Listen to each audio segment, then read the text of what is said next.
Hello दोस्तों, आज मैं आपको नाग पंचमी की कथा सुनाती हूँ। राधे राधे। प्राचीन काल में एक सेठ जी के 7 पुत्र थे। सातों का विवाह हो चुका था। सबसे छोटे पुत्र की पत्नी श्रेष्ठ चरित्र की विदुषी और सुशील थी, परंतु उसके भाई नहीं था। एक दिन बड़ी बहू ने घर लीपने को पीली मिट्टी लाने के लिए सभी बहुओं को साथ चलने को कहा, तो सभी बठलिया और खुरपी लेकर मिट्टी खोदने लगी। तभी वहां मिट्टी से एक सर्प निकला, जिसे बड़ी बहू खुरपी से मारने वाली थी। यह देखकर छोटी बहू ने उसे रोकते हुए कहा, मत मारो इसे, यह बेचारा निरपराध है। यह सुनकर बड़ी बहू ने उसे नहीं मारा। तब सर्प एक तरफ जाकर बैठ गया। तब छोटी बहू ने उसे कहा, हम अभी लौटकर आती हैं, तुम यहाँ से जाना मत। यह कहकर वह सबके साथ मिट्टी लेकर घर चली गई और वहाँ कामकाज में फंसकर सांप से जो वादा किया था उसे भूल गई। उसे दूसरे दिन वह बात याद आई, तो सबको साथ लेकर वहां पहुंची और सांप को उस स्थान पर बैठा देखकर बोली, सांप भैया नमस्कार है। सांप ने कहा, तू भैया कह चुकी है, इसलिए तुझे छोड़ देता हूँ, नहीं तो झूठी बात कहने के कारण तुझे अभी डस लेता। वह बोली, भैया मुझसे भूल हो गई, उसकी क्षमा मांगती हूँ। तब सांप ने बोला, अच्छा तू आज से मेरी बहन हुई और मैं तेरा भाई हुआ, तुझे जो मांगना हो मांग ले। वह बोली, भैया मेरा कोई नहीं है, अच्छा हुआ जो तू भैया बन गया। कुछ दिन व्यतीत होने पर वह सांप मनुष्य का रूप रखकर उसके घर आया और बोला कि मेरी बहन को भेज दो। सबने कहा कि इसके तो कोई भाई नहीं था, तो वह बोला, मैं दूर के रिश्ते में इसका भाई हूँ, बचपन में ही बाहर चला गया था। उसके विश्वास दिलाने पर घर के लोगों ने छोटी को उसके साथ भेज दिया।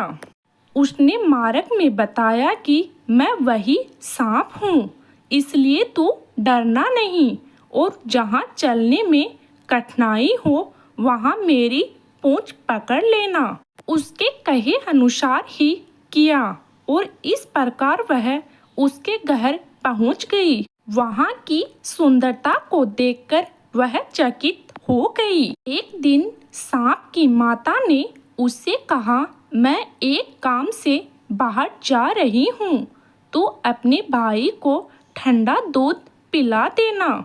उसे यह बात ध्यान न रही और उससे गर्म दूध पिला दिया, जिससे उसका मुंह जल गया। यह देखकर सांप की माता बहुत क्रोधित हुई, परंतु सांप के समझाने पर शांत हो गई।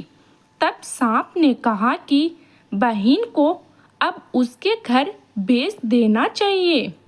तब सांप और उसके पिता ने उसे बहुत सा सोना चांदी जवाहरात वस्त्र आभूषण आदि देकर उसे घर पहुंचा दिया। इतना ढेर सारा धन देखकर बड़ी बहू ने ईर्ष्या से कहा, भाई तो बड़ा धनवान है, तुझे तो उससे और भी धन लाना चाहिए। सांप ने यह वचन सुना तो सब वस्तुएं सोने की लाकर दे दी।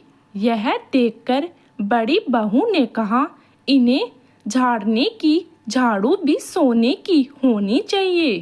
तब सांप ने झाड़ू भी सोने की लाकर रख दी। सांप ने छोटी बहू को हीरो मणियों का एक अद्भुत हार दिया था।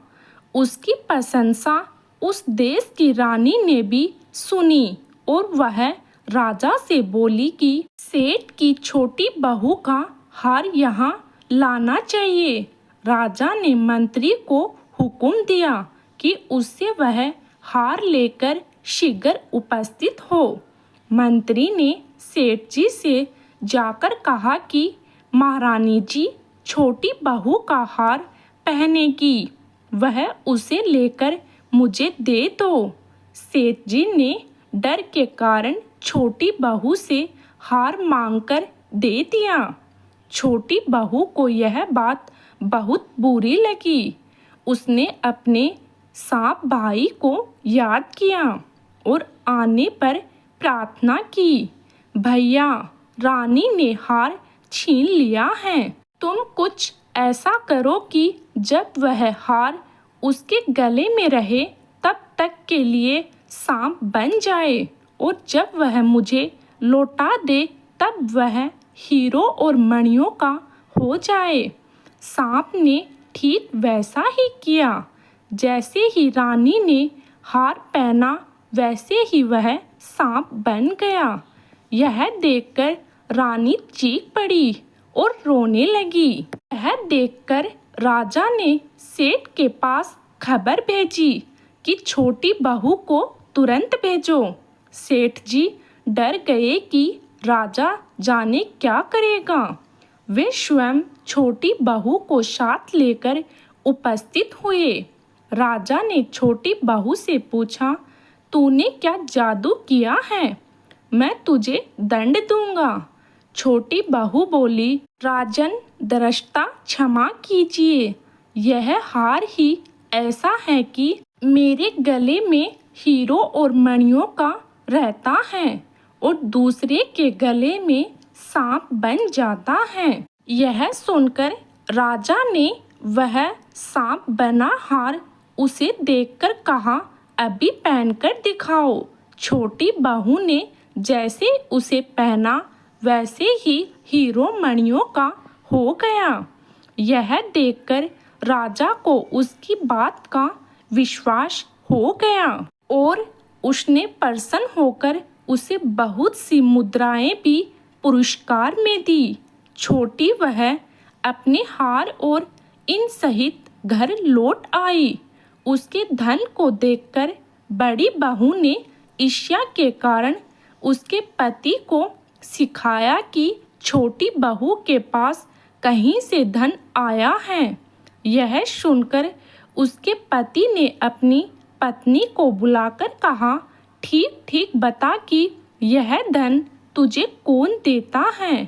तब वह सांप को याद करने लगी। अभी उसी समय सांप ने प्रकट होकर कहा, यदि मेरी धर्म बहन के आचरण पर संदेह प्रकट करेगा तो मैं उसे खा लूँगा। यह सुनकर छोटी बहू का पति बहुत प्रसन्न हुआ और उसने सांप देवता का बड़ा सत्कार किया। उसी दिन से नाग पंचमी का त्योहार मनाया जाता है और स्त्रियां सांप को भाई बनाकर उसकी पूजा करती हैं। अगर आपको मेरे द्वारा सुनाई गई कथा अच्छी लगे तो कमेंट तथा लाइक जरूर करें और सब्सक्राइब करना न भूलें। धन्यवाद।